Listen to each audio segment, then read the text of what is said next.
Hey guys, this is Courtney Cole, and you're listening to the Love Freq Podcast. If you're loving this healing journey that we're on together through this podcast, be sure to check out my latest EP, Earthquake, which is all about my own personal healing journey that led me to doing this very podcast. You can check it out on Spotify, Apple Music, iTunes, or basically anywhere you love listening to music. I hope you enjoyed today's episode and that you're continuing to align with love and that you're creating some beautiful, beautiful things.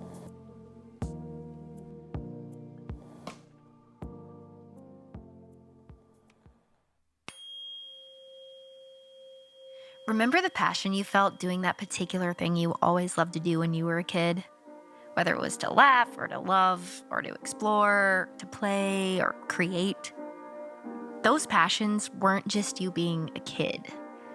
They were gifts of clarity. They're the desires of your heart authentically expressed. Hi, I'm Courtney Cole, and this is the Love Freq Podcast, where we remember who we really are and what we've come to this planet to create. It's here we make a choice. Love or fear. It's here we choose to vibrationally realign ourselves with the truth of our essence. Love, 528 hertz, the love frequency, which therefore allows us to realign with conscious healing, authenticity, and creativity. Don't freak out. This is your true nature. Hey guys, welcome to the Love Freq Podcast. I am Courtney Cole, and I'm really glad that you're here today. Yesterday was International Women's Day, and I'm choosing to celebrate all week because why not? Today and every day, we should celebrate the beautiful qualities of the divine feminine in each of us, male or female. We can all embrace the power of that feminine energy that we all possess. It's that energy that gives us access to divine creativity, divine inspiration, and to our knowing, to our intuition. It's that nurturing, compassionate part of ourselves that allows us to be vulnerable and that leads us to our own healing, as well as to our connectivity with the earth and that divine oneness that I talk about so often. It's a beautiful energy, a beautiful spiritual energy that I think that we should all embrace. And speaking of powerful women, I am bringing you on today my friend Kylie McBeath. She's a writer, earth guardian, and co-steward of Zura Health. She supports women in breaking out of codependent patterns, remembering who they are and their soul's purpose for being here at this time in our world. She's on a mission to reclaim the feminine principle and make this world a safe, just, and liberated place to call home. And she's such a light. I follow her on Instagram, and it brings so much joy to my spirit. Every single day, she gifts the world with just such beautiful messages that help to reconnect us with the truest parts of ourselves so that we can show up as our most expressive selves. And we're going to cover several things today. We're going to talk about all things healing the divine feminine, healing generational trauma, and ultimately reconnecting with the lost parts of ourselves that keep us separated from fully living in our divine truth.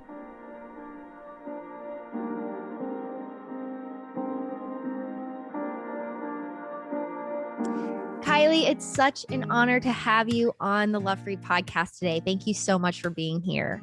Oh, I'm so excited to be here. Thank you for having me. Yes, it's so amazing. You inspire me so much every day on social media. You're just such a gift to the world. You have such a beautiful story of how healing kind of led you to create a new and beautiful lifestyle practice for yourself.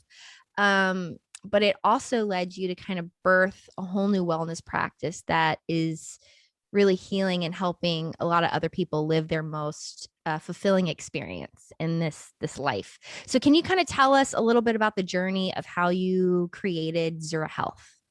Yeah. Sorry. I laugh because I'm like, oh, it's been such a journey. Truly such a journey. I mean, I'm still being taught by Zura. I consider Zura an entity. I relate to Zura as if it is a living being with a specific mission and purpose for being here on this planet. And happen to be one of the lucky co-stewards of Zura Health. So the origin story of Zura. Well, where do I want to start this time? I'll just bring you to the point where the rock bottom, the initiation that led me to opening up my own eyes and asking different questions, like, why am I here? What's the purpose? And what's really important? And those questions started to really drop into my field after my divorce. I got married at 22, divorced at 24, and that catalyzed my whole journey inwards. Before, I was living a very, I'll say, surface life, but really how I define that is I was just stuck in my survival strategies of being the perfectionist, people pleasing, codependent, cool girl. And it took me a rock bottom, like a divorce, to really shake me out of those identities, those roles that I had adapted into due to early childhood experience and, a lot of other things. So in that process of divorce, I was really angry because I started to wake up to the fact that I had not been given the tools, information, education, resources, or anything that was going to actually support me in being able to live a fulfilling life, let alone a life of awareness with the understanding of how my internal world worked, my belief systems, my unconscious mind, my emotions. Like, none of that was ever taught. Wow. And I was like, why aren't we teaching this? Like, how are we supposed to live without this information? So at 24, I had a lot of gusto and I was pretty angry because I was pissed off at the world that nobody had given me this information, because I believed at that time that if I had had this information, I wouldn't have experienced the amount of pain I did in that initiation after my divorce. However, looking back, it is now a gift and a blessing.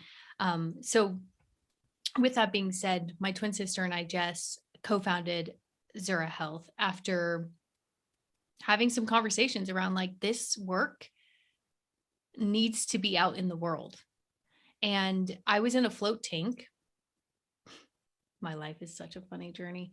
I was in a float tank and I had a vision, and the vision was a 7-layer framework, which is the Zura Health framework that we utilize today in our coaching certification method. And it really was shown to me that we need to examine the interrelationship between all of these layers, from the physical, emotional, mental, energetic, spiritual, relational, and environmental.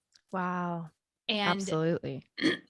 And from that vision, it kind of just led the whole journey. And we stepped forward and we wanted to integrate into the modern healthcare system. And we did that for a while by moving into the insurance world and corporate world, and realized that we were running into a lot of red tape in that world and trying to fit into these boxes of who that system wanted us to become. And meanwhile, we were getting exhausted and bogged down and like tired, because we're like, oh my gosh, we're not actually shifting the needle. And the awareness that really came to Jess and I in the last 18 months or so was, we need to stop making Zura into who the world wants her to be, and instead let her be who she is. Yes, exactly. And as soon as we did that, and as soon as we dropped into like reclaiming the feminine principle through the Zura Health program and bringing in ceremony, meditation, medicine women, healers, spiritual, like everything shifted, and all of the floodgates opened, and it was like a journey home. Zura took us on a journey home, not only within ourselves, but also in our relationship to her and the work that we are here to do as stewards of Zura. So that's the origin. Wow. And it's turned out to be this beautiful, beautiful gift to the world. Like, I love seeing what it's become. And I'm so glad that you didn't fit into a lot of those boxes, because I really feel the honesty in the program.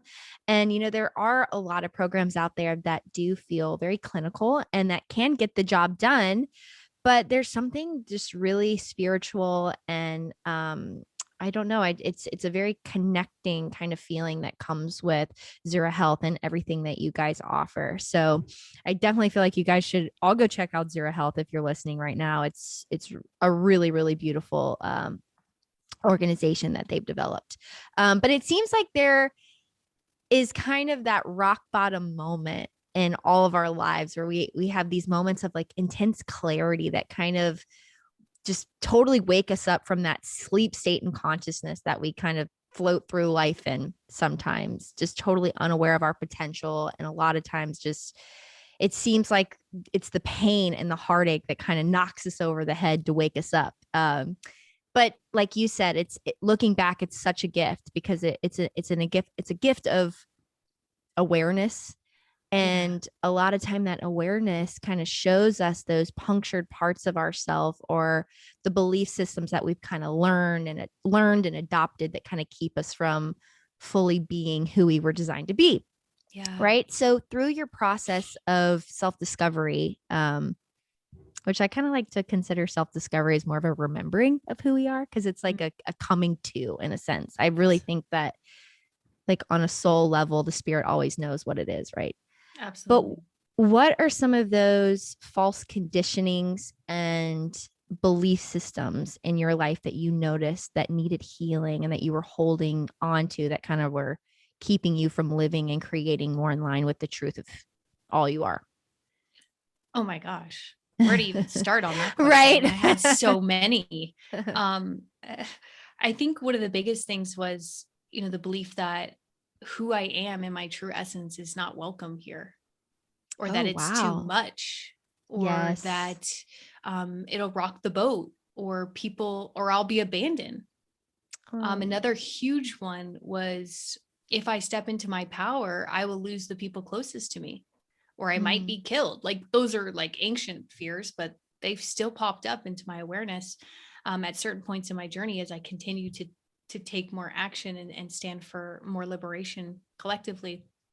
And I'd say the other big one was, and something I've been navigating for a long time, is the conditioning around that kind of loops into the codependent pattern of I need to make sure that everybody else is okay so that I'm okay.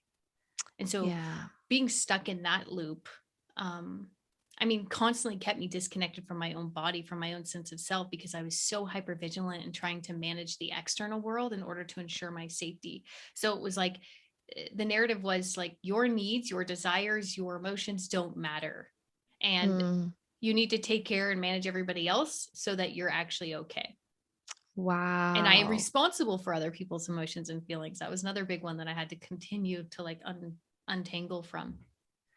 Wow. That's there's a lot to carry. There's a lot there. That question will look different. The answers will look different based off of which year of my life I'm living in, Sure.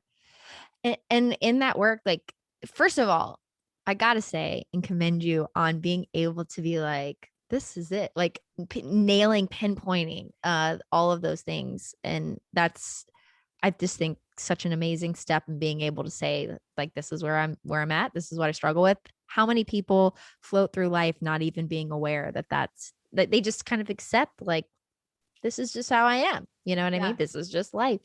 But can you, in the work that you've done, like, are you able to kind of trace back and see where some of those belief systems come from? The origin of those belief systems? Yeah. How far do you want to go? As far as you'll take us, Kylie, let's go. Okay.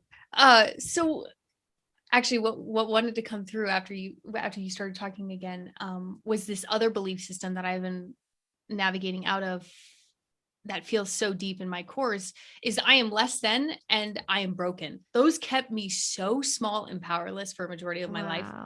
And I think the roots of those patterns aren't actually originating in my body. I think they originate in my lineage.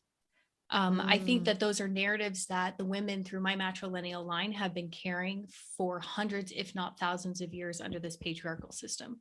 Wow. I'm just passing down. Like those Here's a gift. Systems. Yeah. Here you go.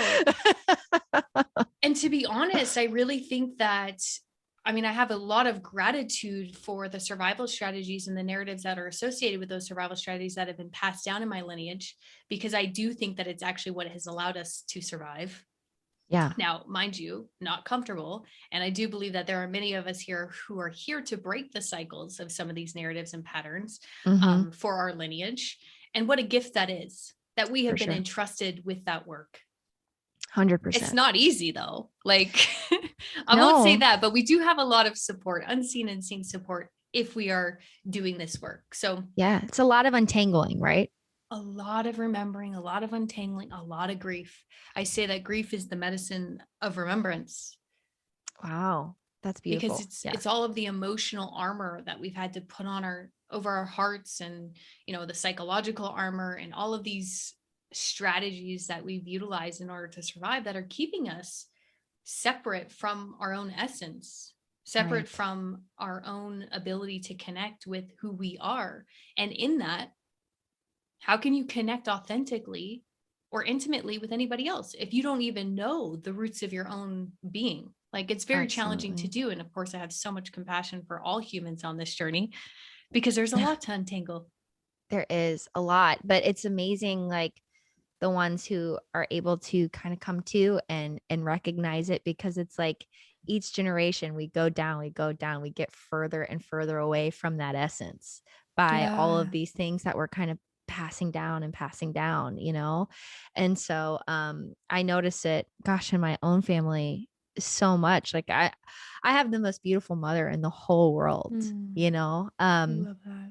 And she's one of my best friends in the whole world. But it's like growing up, I could see, I see it now. I see so much of her pain and, you know, some of the unhealed parts in herself that have directly kind of affected me. And I grow up, and I look, if I'm anything like my mom, I'm like the proudest person in the world. Like I want to be exactly like her. But it's amazing how now being able to have conversations with her and being able for us to pinpoint those things, and we can kind of heal each other.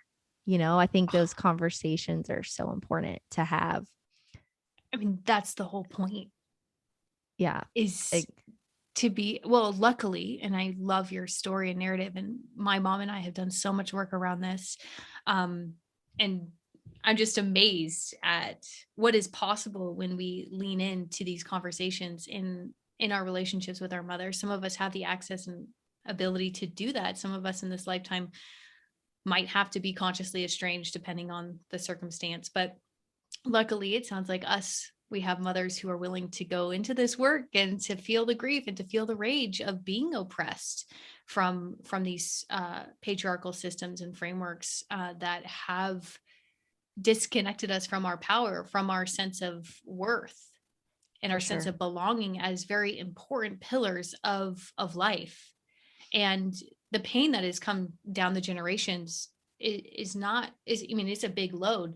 But to be able to be here now and to do that work in yourself, but also in your relationship with your mother, I actually think that is probably the most sacred work we can do at this time. One of the most, I really do believe that, because it's healing the mother archetype, it's healing the feminine principle, it's healing our relationship to Mother Earth. It's, you know, when I look at patriarchy and the systems and how this is intergenerational trauma has traveled down the lines, it's kind of pitted women against women and mothers against daughters, because there's a double bind sometimes in that. The narrative that patriarchy perpetuates through the mother usually is like, stay in this box, stay in this lane, and act like a lady and be loyal to this system, and you'll be okay, and I'll love you. Right. So not abandon who you are, but like become this, and you'll receive love, to receive safety, acceptance. Right. And that's good messaging because it's kept us safe. But the double bind is, well, if we don't go down that path and we choose to step into our true potential, and we choose to break through some of these cycles, these bonds, these narratives, we potentially disrupt and or put our relationship with our mother on a very rocky foundation, which I don't know about you, but that's terrifying. That's the biggest fear I've ever had to face in my life, is losing my biological mother. Absolutely. And I have, again, so much compassion for us in that dynamic. And this is not just a conversation for daughters. I mean, it's also a conversation for sons or any children no matter how they identify on the gender spectrum, like this relationship with mom is crucial for our healing journey because it is our attachment blueprint. It is the way we've attached in that core relationship. And so we have to go there in order to be able to, I believe, step into what I call liberated love. Oh, I love that. Liberated love. That's beautiful. Yeah. And today is International Women's Day. This week we're celebrating women. So I love that we're kind of talking about this, but there's whether you're male, like you said, like we all have that divine feminine within us.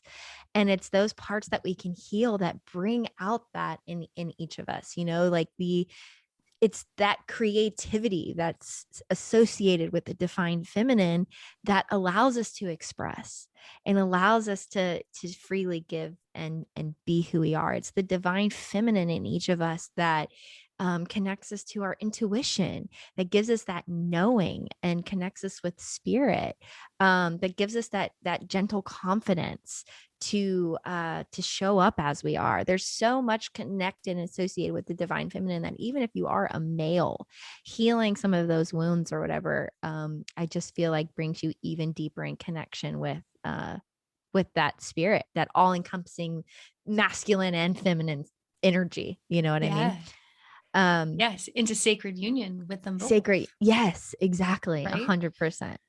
So, and that's why women doing this work to reclaim the feminine within themselves can sometimes really activate a lot in men who haven't looked at or examined the wounding to their own feminine principle internally. It's like, it brings up a lot of grief for all of us. Right. I know. Cause just like we feel like we have to fit into a box, so do men, Absolutely. and so, and they feel like they have to lean to that masculinity all the time, but it's like, no, there's a healthy balance here. Yeah. And no one's winning under these systems. No one's winning. That's the illusion. The illusion is that somebody's winning, but nobody is winning in these current oppressive systems that we live in. You're so right when you said that you have to kind of like you abandon yourself. You feel like you have to fit in these boxes or play these parts, and you abandon the potential of all that you can kind of come to and be and show up as in this world. These dismantling processes, I feel like, are so important, and this self-awareness is just such an important thing to kind of come to and look at. And with all of these processes that you've kind of gone through, do you still feel like you are in progress in your healing? Is that something that's still happening for you today? Yeah, I'm one of those people that's of the belief that we are always activating soul lessons and there is always more to be unearthed, but I don't operate in the paradigm that I'm broken and I need to be fixed anymore. It's more so there are so many more miracles around the corner, and that's not to spiritually bypass. I realize that I will likely face pain. That's just a part of this human experience. But totally, what I'm really wanting to step into and remember and put more energy towards is the belief that what would life be like if I started to activate soul lessons from my highest vibrational path forward with ease, grace, and love and joy? Like what if we can learn through that instead of just learning through pain and suffering? I don't know the answer to that question, but in my experience, because of the work I've done and the healing of my own nervous system and attachment system, that my nervous system has so much capacity to be with the full range of the human experience. So for me, I'm not afraid of anything. Ooh. Like I feel unconditionally okay in myself. And I so deeply trust my connection to God, to divine, to spirit, that I like. And so from that space, I feel so open to life, where I'm like, I love that. How good can it get? Oh, I love that. There is so much that you can learn through joy, and through those higher vibrational experiences. Like I think about, I'm a musician and I live in Los Angeles. I live right by the beach and I go down there all the time because that's where I experience my joy. That's where I feel most connected, is when my feet are in the sand, I'm grounded, looking at the ocean, anywhere near the ocean, whatever. I love it. But it's amazing what comes through me in that joy. Like there's so much intense inspiration and creativity that is free flowing. Like I'm releasing an EP coming up, and I have this song on there that I wrote by myself. And I wrote it by sitting in the, like right next to the ocean, downloaded this whole poem. And I was like, oh my God, this is so amazing. And this poem is like, I swear to God, I did not write it. It was from my higher self, or whoever's around me right now, watching over me, gifted me these words. They're beautiful. And it's just talking about healing. And so I went home, I wrote this. I didn't even edit the lyrics, went home, and the first melody I came up with is the melody that is the song.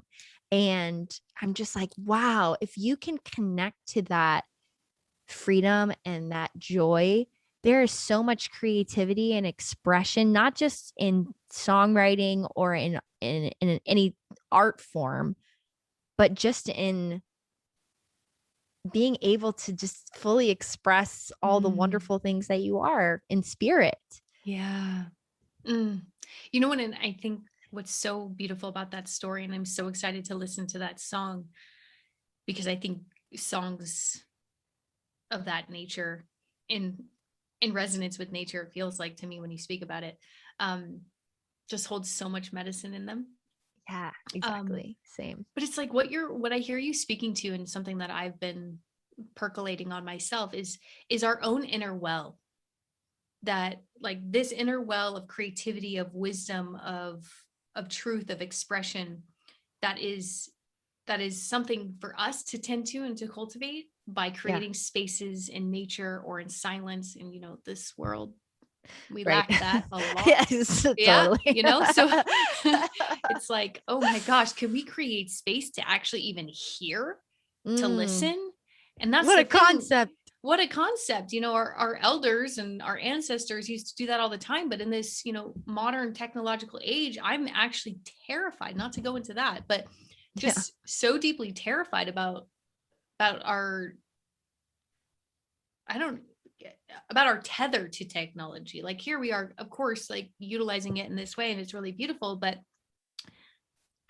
I just want to make sure that we all remember the unseen world that you just talked about and tapped into. It's that world that is informing this world. And we, in this materialistic, mechanical, technological age, are forgetting that world. And 100%. That is a really big problem. And so can we tend to our own inner wells? And these inner wells aren't just ours. I think they are connected to a larger wellspring of wisdom that we all have access to, and that we all have to tap into to bring what it is that we are here uniquely to bring into this world. Because I do believe everybody is here for a reason at this time. For sure. So how do we tend to that? And I think your story really illustrates you tending to that creative wellspring. And it's just a matter of being open to it, right? I mean, it's getting out of that. It's choosing love. I talk about this a lot. I'm like, gosh, you can get up in the morning and you can choose love. You can choose fear. And it's like, if you get up and you choose fear, you're operating from that mindset of the lack, of the pain, of the victimhood, of the, oh my gosh, I'm only learning through my pain or whatever. But when you choose the love, you connect with that joy, and you connect with those higher vibrational alignment that allows that to come through. And we're just manifest beings of this higher dimension, and we're so connected to it. And I just think that sometimes some of those really beautiful things, some of the most beautiful things are the ones that are of that we can't see. So just kind of trusting that joy, I think, is important. Yeah. Well, I think what leads to scarcity or is our severance from the very wellspring that we're discussing. Absolutely. Is our disconnection from that is what leads to our severance to our own soul spirit and the greater mystery and magic that is this life. And also, it hooks us into this colonial capitalist machine that constantly says you need something outside of yourself, whether that's external validation or status or this and this in order to be worthy, in order to be, I don't know. I think we're falsely, we're strangling ourselves in a way. Yeah. It's like, it's hard to even like put words around, because I see the visual and I'm just like, I have so much compassion for us, for all of humanity, as we continue to try to like untangle ourselves from this mess. But it's like inside out instead of outside in. Like that is, that's where we need to like come back to. And I'm not just talking about for self. I think this is something that, community care, sitting in circle, returning to the land. Like we are earth people. I am an earth guardian. I am here to protect Mother Earth. And that's something I hold very sacred. And I think sometimes due to patriarchal models of spirituality, we can, spiritually bypass the human experience, the body, and our connection to the land. But I don't see a disconnect there. I see a disconnect there in our current models, but I really want to invite us all to is to restore our connection to Mother Earth and also heal our attachment to Mother Earth. I think a lot of us have an unconscious death wish that they don't want to be here due to trauma, and that's valid. Right. Not to get too heavy on everyone, but something we have to start to name. It's true. Because we're trying to eject and ascend. And I want to offer a different narrative, which is it's time to actually descend into our bodies, excavate the shame, the pain, the anger, and really come back home to our full experience as human beings and earth and co-stewards of Mother Earth and life at this time. I love that. That's beautiful. It's plugging into a different source, right? Instead of plugging into kind of that capitalistic society or whatever. It's like, let's plug back. Let's plug into spirit and let it download and just let it come through us in this experience. Well, that's the living bridge, right? It's exactly, right? It's up, but it's also down. Yeah. You must be able to ground that wisdom, that, let it live. Let it live. Yeah. Embody. Let it live. Incarnation. Exactly. Like, exactly. Oh, I love that. That's a great, that gives me chill bumps. I love it. So now through Zura Health, you have been guiding women in particular, which I love this for International Women's Day. This is awesome. But you're guiding women in particular through kind of their own healing and through transitional times in their life in order to live the life that they're capable of living, live in their potential. I feel like there's so many of us now kind of walking through a lot of very transitional times, coming out of this pandemic and all that entails, whether it be finding a new job, a new living situation, like a totally new life path, or just the super confronting personal things that kind of this pandemic has brought up. Like, I'll be totally honest with you. I have struggled deeply with old pain throughout this pandemic. And it's kind of shown a light on so many dark, dusty crevices in my inner world that I haven't kind of cleaned out yet, like an old dusty attic that I've just have been ignoring cleaning out for a while, Yep. But it's a lot of old family stuff and strong, dark, sometimes belief systems that stem from those things and that kind of keep me in that, like you said, that little mindset, that small mindset, when I know deep down that I'm big and that I'm powerful. And all these things are just being brought up to heal, right? But it's sometimes that weight that kind of makes you feel like you're underwater sometimes. So for those people, those women, anyone really who is kind of going through some of these transitional moments, what would you tell them? Oh my gosh. Where to begin?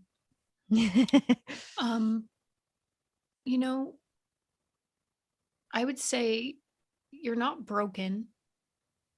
Your body and everything you're carrying is a result of the world we've been living in for hundreds and thousands of years. And I think you are appropriately responding to that. And with that being said, I would say that let this be a moment in time where you stop, where you pause, where you invite in some curiosity around why this is here, what it is here to tell you, what it is here to show you, what it is here to initiate you into. And also to deeply trust this process and call in the support you need in order to fully complete this initiation. It is my belief that at this time, yes, we are being invited into some of the deepest, darkest, oldest, ancient, primordial belief patterns and things that have been lodged into our nervous systems and our bodies for a very long time.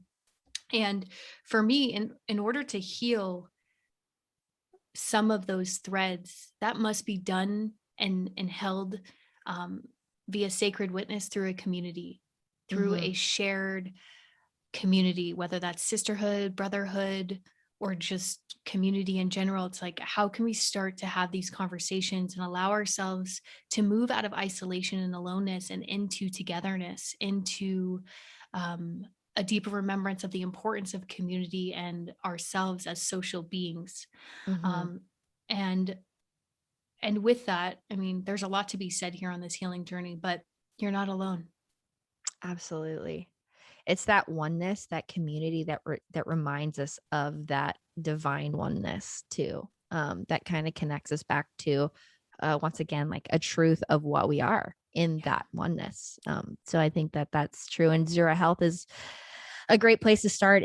If you don't have a community, Kylie and Jess have started a beautiful community over there at Zura Health. So definitely check that out for sure. But, in kind of these transitional periods, I feel like feeling lost is kind of the name of the game, right? I've spoken with so many people, too many people to count, that have really been struggling with depression and being able to kind of confidently look at themselves in the mirror, because life's kind of looking different at this point than they thought it would, or having these kind of moments of self-awareness has been leading that. I mean, it's ultimately leading to healing, but for a while it makes you kind of question like what you've been doing all these years. And more often than not, like, I feel like we spend a lot of our unconscious lives kind of playing this part, like we said, an actor and actress, to try and receive love and acceptance. And then you become aware, and then you're here in your adult life and you're like, well, shit, who am I?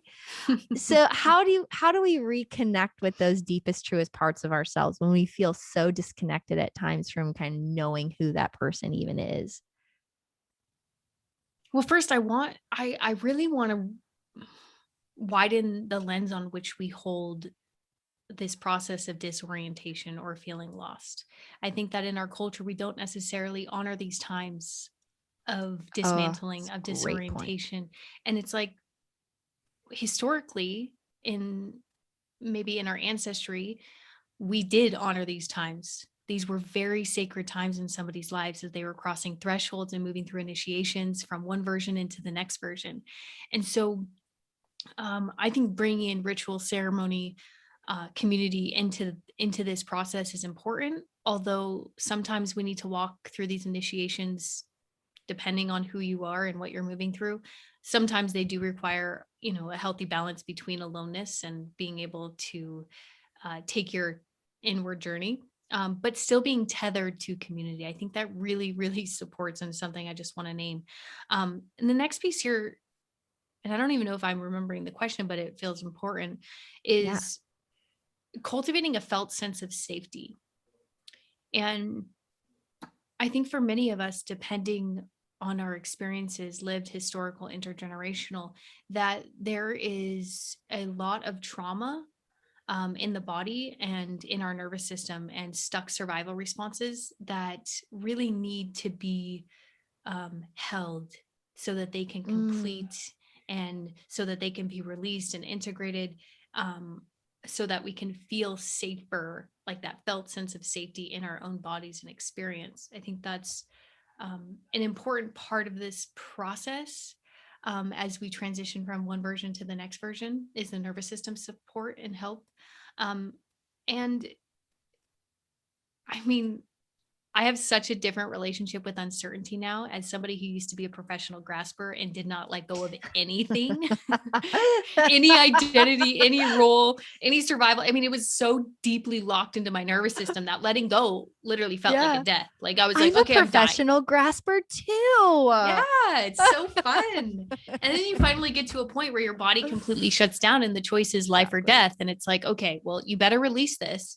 And that's kind of what I call a small D death experience, is where you're not actually dying physically, but a part of you, like an old identity, an old strategy, is dying. Like it does feel like a small D death experience. Right. And in that, there is disorientation, there is dismantling, there is grief, there is, you know, all of the emotions that are associated with that. And so I just want to normalize that process. I don't think we're normalizing it. And instead we're medicating it. And not to say that there's anything wrong with that to some degree, depending on where you're at in your experience here.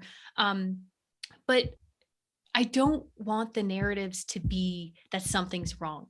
What if this is just a part of the process, the alchemy of initiation? And how 100%. Can you bring in the support that you need in order to fully walk through this initiation and release one version and step into the next, which requires you to trust that there is something more on the other side. Yes. It requires you to have some deep trust in something else. And that's kind of full looping our conversation of reconnecting to our inner wellspring and also to the mystery, to Mother Earth, to things that will support us in trusting the path forward, the path in.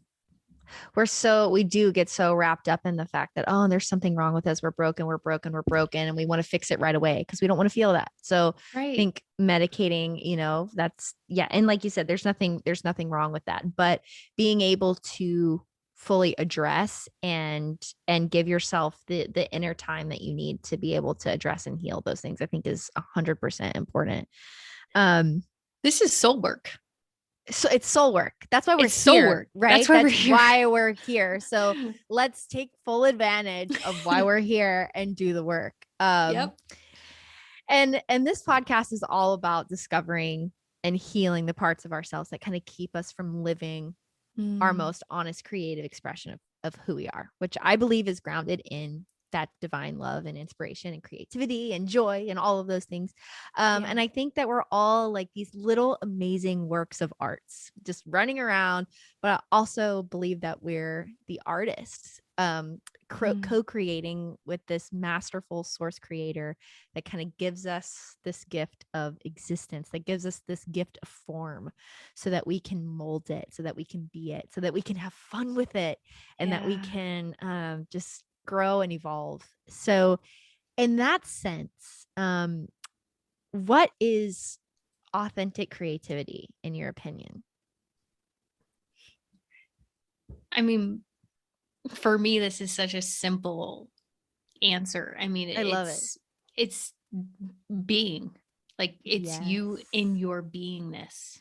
It's removing the mask. It's stepping into vulnerability. It's allowing people to actually see, witness, hold, hear, listen to the wisdom, to the magic, to the medicine that is you in your true essence. You know, and I think there's a lot of blocks that get in the way of us being able to allow someone in, allow someone to see, whether it's the joy, the creativity, or the pain or the sorrow. Like, I don't care what it is, but can we start to find safe spaces to be witnessed, to be held, and to be loved in our fullness?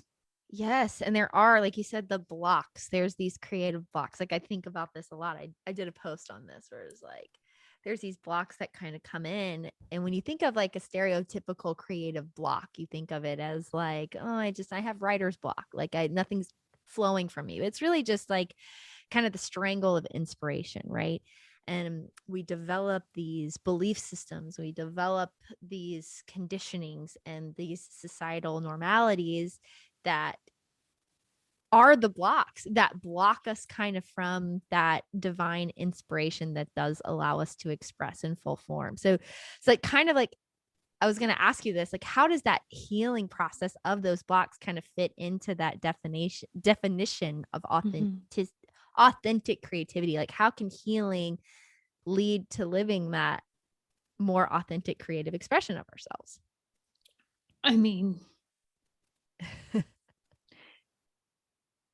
for me, healing, when I sit with the context in which you just shared, which was so beautiful, is the releasing of survival strategies. It is the releasing of the mask, of the wound, of not even releasing. It's just not letting the protection be in the driver's seat, but instead letting connection and authenticity be in the driver's seat of your life. So we have these protective strategies, and then we have, our authentic, true essence. And it's like, for many of us, because of what we've been through and some of the conditioning that you were just mentioning, is we kind of don't ever allow anybody to see us. And so the healing is step by step, layer by layer, letting somebody hold us, witness us, so that we can rewire or reprogram our systems to believe that this part too is welcome. This part too belongs here. And in my experience, every single time I've leaned in, whether that's allowing somebody to see my anger, which is something that has been completely hidden for most of my life, or to somebody see me dance, which has also been completely hidden. It's like the full spectrum. It was like all of it was hidden. Wow. And I noticed, like, that's an edge, right? That's an edge to let my partner see me dance in a way. And it's like, oh, am I okay? Am I safe? And it's like, yes. Or will I be rejected? And it's like, whatever.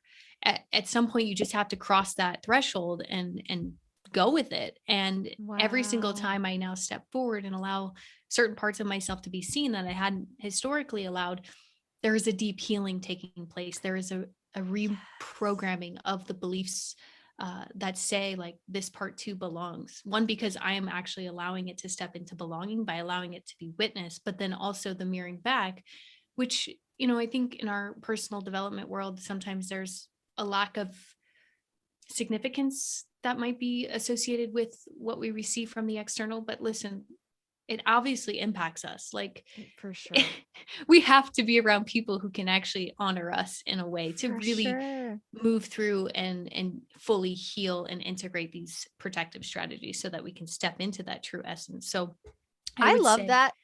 Like, you just spoke so much to me. Like, I'm giving everyone homework this week. Everyone has to go. That's the homework, is to go, like, just don't be hidden. I love that. Like, I think about just with my partner, we live together, and some of the things that I do, like dancing, something as simple as dancing, that feels so weird, right? Just be like, I'm going to dance in front of my partner because he'll think I'm weird, or he thinks that I move weird or what. Like, no, be seen. I want to be seen. And I want you guys all out there to be seen this week. So that's the homework this week. Don't be hidden. I love it. Dance in front of your partner. Let those parts of yourselves that you do keep hidden be seen. I think that that's such a beautiful sentiment. Thank you for that. Yeah. So 528 hertz is known as the love frequency, hence the name of the podcast, The Love Freq.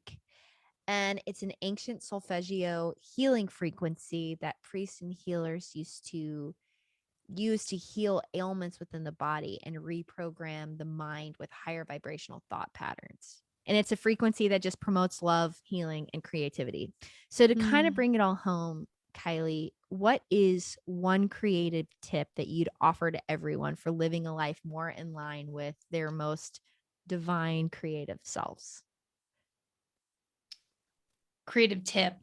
For me, a mantra that I've always kind of leaned on in moments of choice, or I'll say in moments where I'm at a choice point to hide or to reveal, is like, all of me is welcome here. Yeah. We all need to say that to ourselves every day. All need to say that more. So that would be my creative tip. Post that on your wall. Yeah. Post it on your mirror. Yeah. Write it out. Yeah. You belong here. It's so true. You belong here. You're needed here, and you matter. That's true. Absolutely. Kylie, thank you so much for being on this podcast today. Where can everyone find you online? Courtney, thank you so much for having me. I love connecting with you. Same. And thank you to all of the listeners for taking this ride with us today. The best place to find me is on Instagram at beingisbeautiful, or my personal website, KylieMcBeath.com. KylieMcBeath.com. Oh, guys, also, go, or Mind. Yes. The app Do You Mind is also an app where I share sessions, lessons ranging from healing the patriarchy wound all the way to healing codependency. So if that's something of interest, it's free. So you can download that in the App Store. Do You Mind? I love that. And there's community right there too. So Community. I love it. Boom. Yes. Bringing it home. Boom. Guys, seriously, go follow Kylie. She is so inspirational. Just such a beautiful heart and just doing the work that matters. So definitely go check her out at Being is Beautiful. And Kylie, thanks again for being on the Love Freq Podcast. Such an honor. Thank you so much for tuning into this week's episode of the Love Freq Podcast. If you like what you heard, please subscribe. You can also follow me on Instagram at @thelovefreq_. Don't forget, that's FREQ. Or to find out more information, you can go to www.thelovefreq.me. Look for a new episode every Tuesday.